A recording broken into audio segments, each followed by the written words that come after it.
Hello, and welcome again to my show, Searching for Integrity. My name really is John Smith, and I'm searching for people with integrity. Why? Because our country suffers from IDD, integrity deficit disorder. Today we have as our guest Sara Ting, an author, and many other things, which you'll find out in the next 30 minutes. A book, small book, with a big idea, the key to a fulfilling life and self-awareness. Did I get that one right, Sara? Yes, and there's a third one, The Power of Listening in a World of Differences. So 3 books. Power of Listening. I didn't see that one. We're I don't know if I going to do a qualify. lot of it. Yeah, we're going to do a lot of it in this conversation, listening to one another. I was going to say, I don't really do a lot of that. At least my wife says, you never listen to me. We're probably all guilty of it a little bit. Yes. I'm just busy thinking about other things. Right. We're going to talk about a number of things, about 95% of those about you, beginning with the, as you said, the book, the books. And looking at you as a person, diversity and inclusion educator, speaker, consultant, and author. Author 3 times. That's pretty good. Real good. Thank you. Well, it's an honor to be on your show, John, and thank you for your focus and your theme. I wish you continued success in finding leaders to come on and speak with you. I think it's very much needed. Well, I'm just not sure where the channel is. Did I reach in and grab one of those people by the neck and say, come on, you got to do this? Right. So I've not gotten there yet to do that. Now the RTIR has helped quite a bit. Great. And I can be discerning about the people and not, and it's worked out pretty well, I think, for me. But then I'm also thinking about other things at the time. But let's hear about you. You've got you're the founder of the World Unity Inc. nonprofit, correct? Yes. Okay, tell me about that. Tell my interests about it. The inspiration for the founding of the organization, John, is actually a poem called The Sun, S-U-N. Inspired the founding of World Unity Inc. in 1994.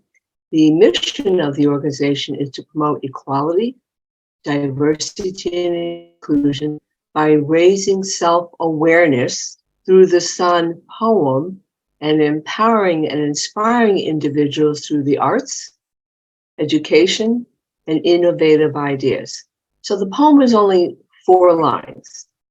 It says, are you greater than the sun that shines on everyone? Black, brown, yellow, red, and white. The sun does not discriminate.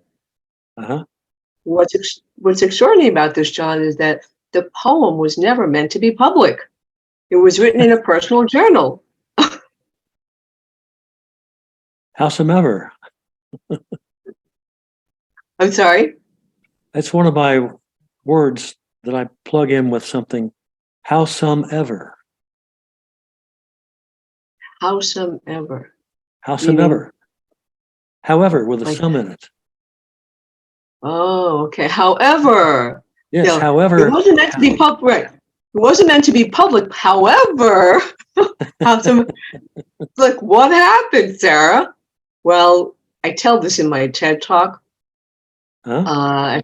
At the time, I was a receptionist at a radio station. This was over 4 decades ago. And a friend of mine who happened to be a billboard representative saw the poem because I was encouraged to put together a collection of poems with another poet friend in a book. And I was excited about having this book, collection of poems, and happened to share this poem with my friend. Right. She was so moved by the poem, she said, Sarah, we could put this up on billboards.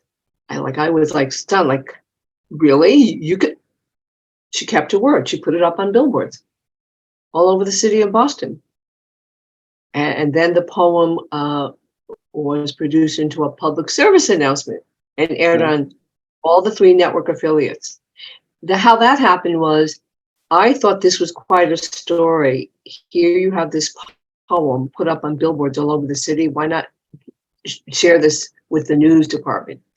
So the one of the network affiliates said to me, well, we can't really do a story on this. However, we'll produce this into a public service announcement. Great. So they did. And I thought, why not get this on the other TV station? Public service announcement. It's for the public. Right. And it took off. And the founding of the organization came about because when the campaign wound down, I was commissioned to produce the poem into a 4-foot by 8-foot graphic poster for the YWCA. Their first imperative is the elimination of racism. And then a young lady told me how this poem impacted her, and it had opened up the wounds and brought back the memories of being discriminated as an Asian American woman in Boston. And she realized after seeing the poem over and over again in the lobby, she had to learn how to let go of the past and forgive. When I heard that, I thought of the Middle East and how much forgiveness is needed there and all the discrimination wounds that people are carrying. That's how the vision to build the landmark came, and the founding of World Unit Inc. to help build this landmark. So that's how the organization was founded.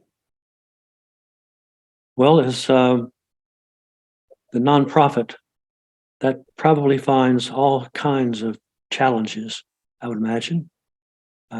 Absolutely. Probably in the area of finding lots of donors, well-off donors, if they are serious about this, because you want that. Absolutely. And John, you're absolutely correct. And let's just think about this for a moment. So, John, I'm going to ask you a question, which I know you'll know the answer. Here's the question.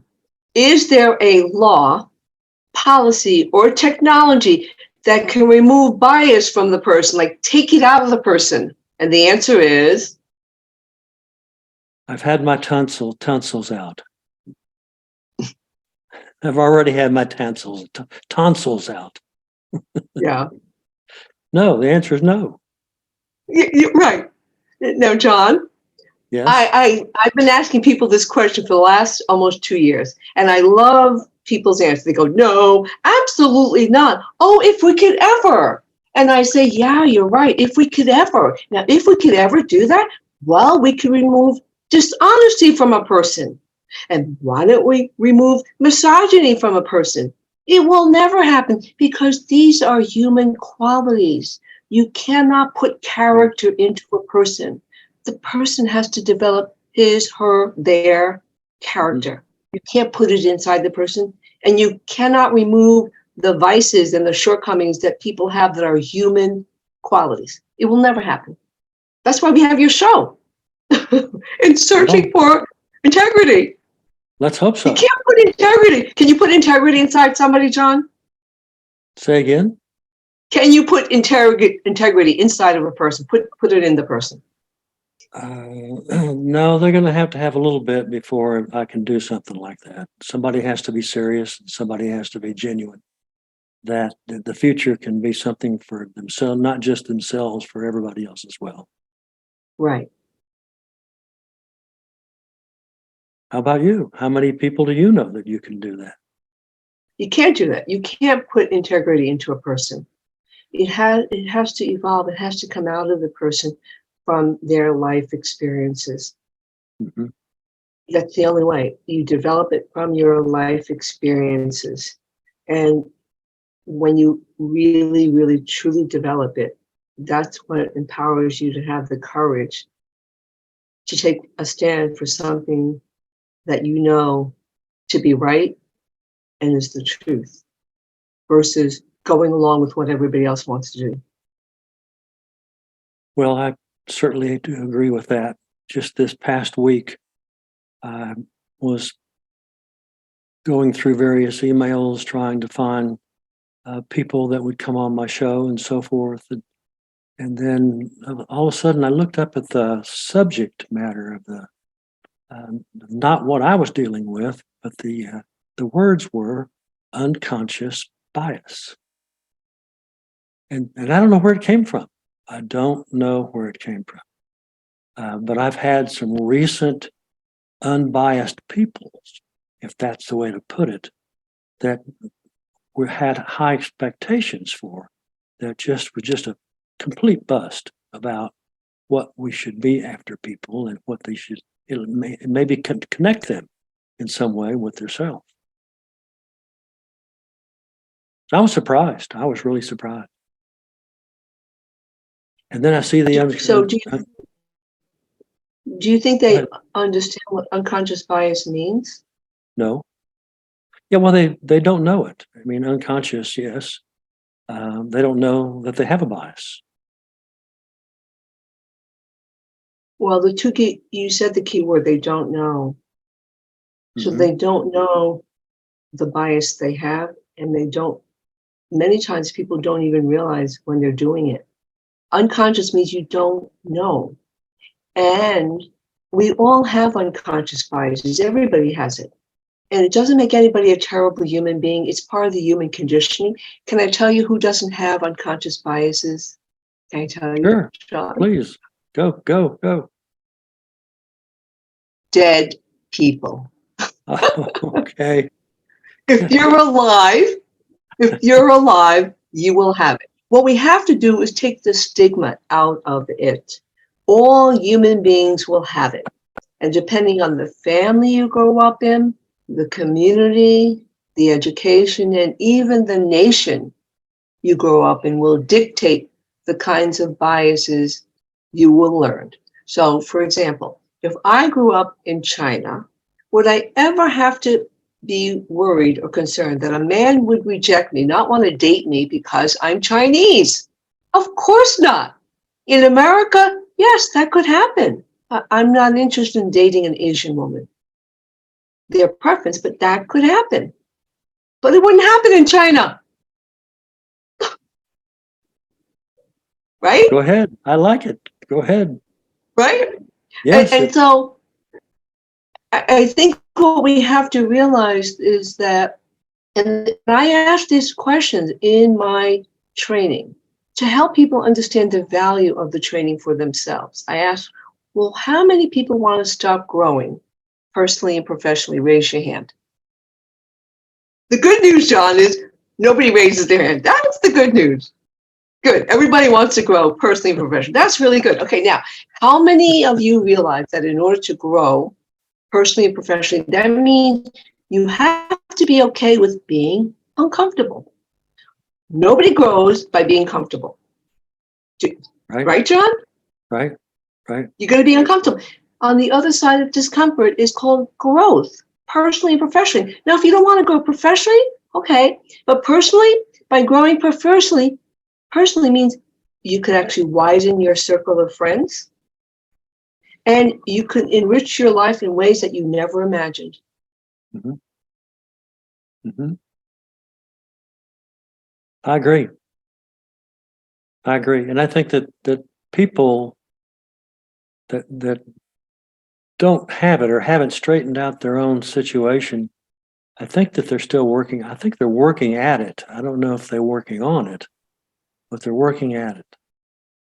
That's like when people ask me if I play golf, I said, yes, I play golf, at golf.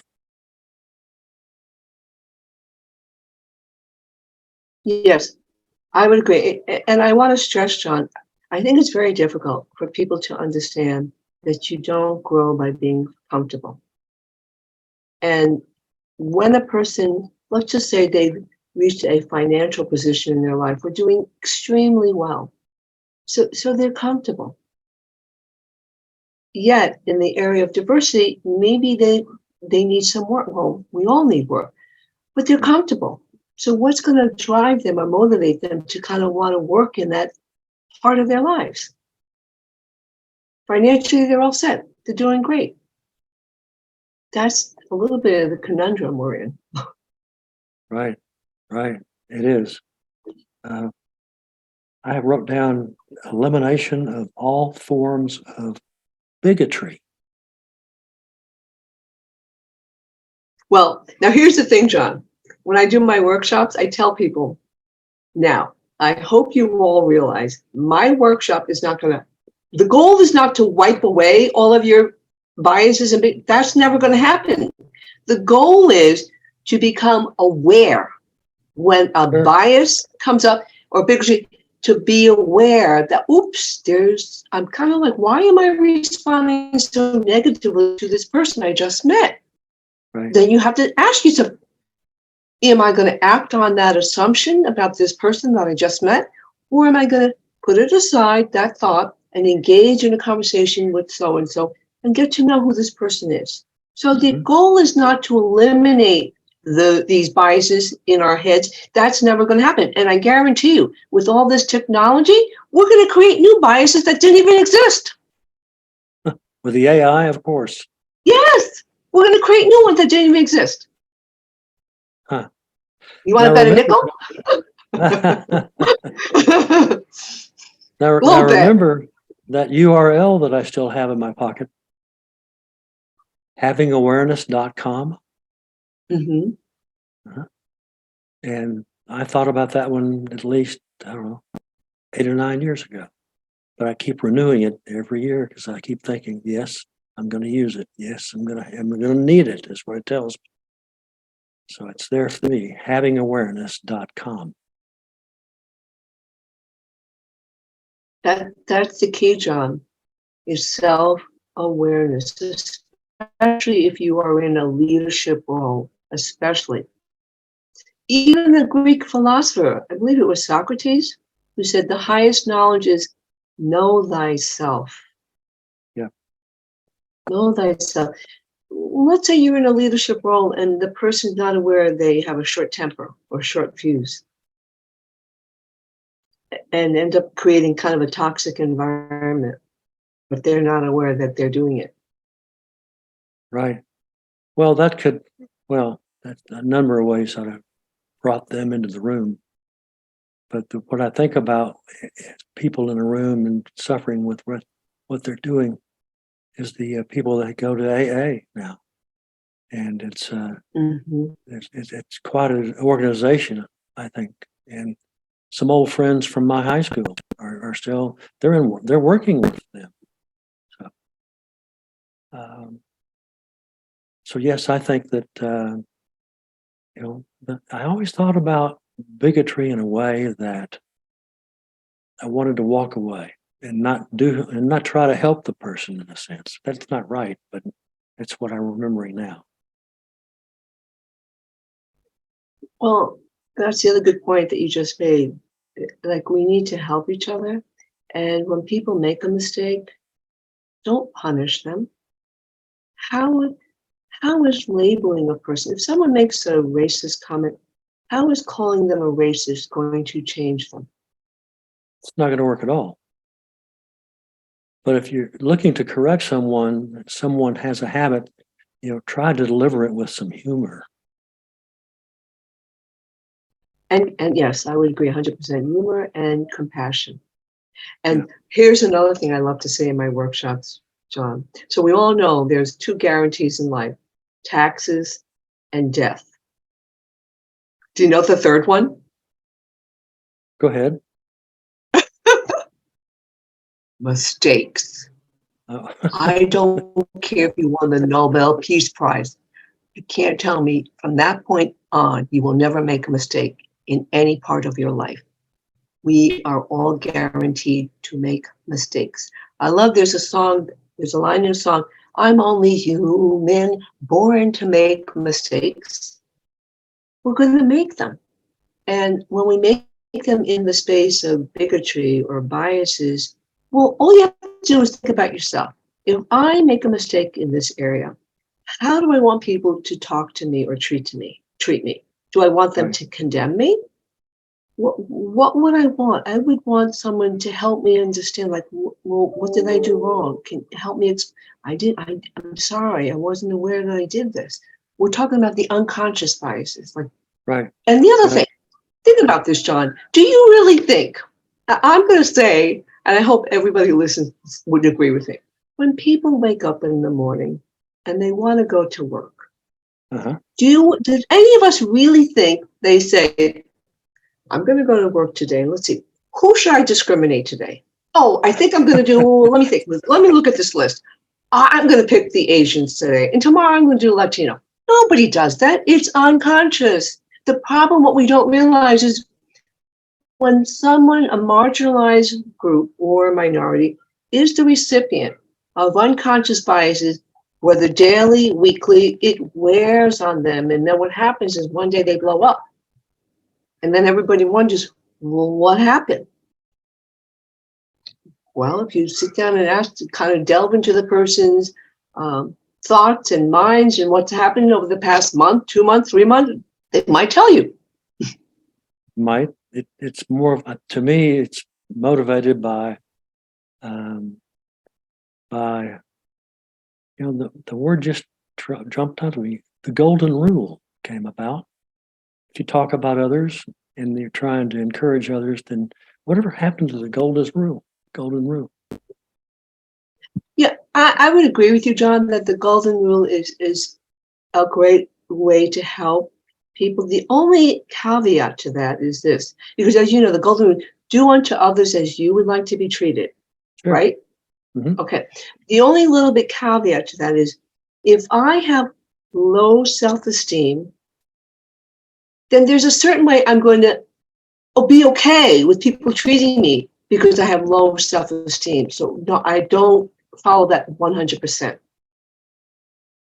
Well, I guess, it's what I was saying before, that I'm not targeting anybody, and I'm sure hoping that I don't hurt anybody. But I also try to use the humor that my dad passed on me to accomplish that. And then maybe the people will turn and smile and they'll have an interest in what I was saying. Oh yeah, that's why I said in my workshop, who doesn't have biases?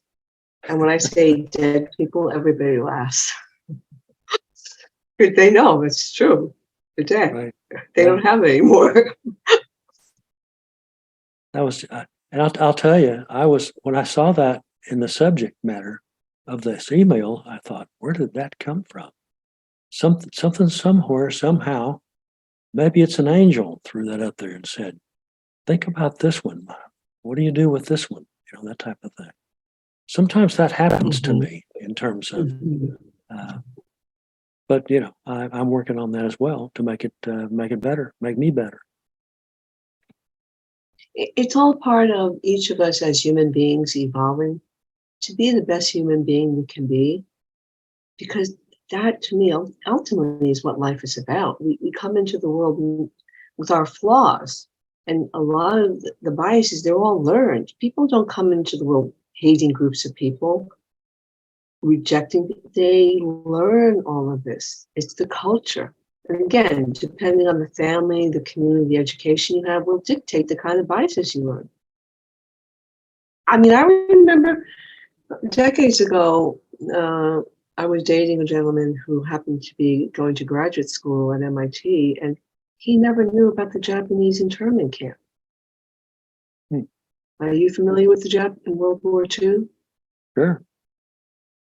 This All gentleman about it. didn't know. Really? He didn't know about it.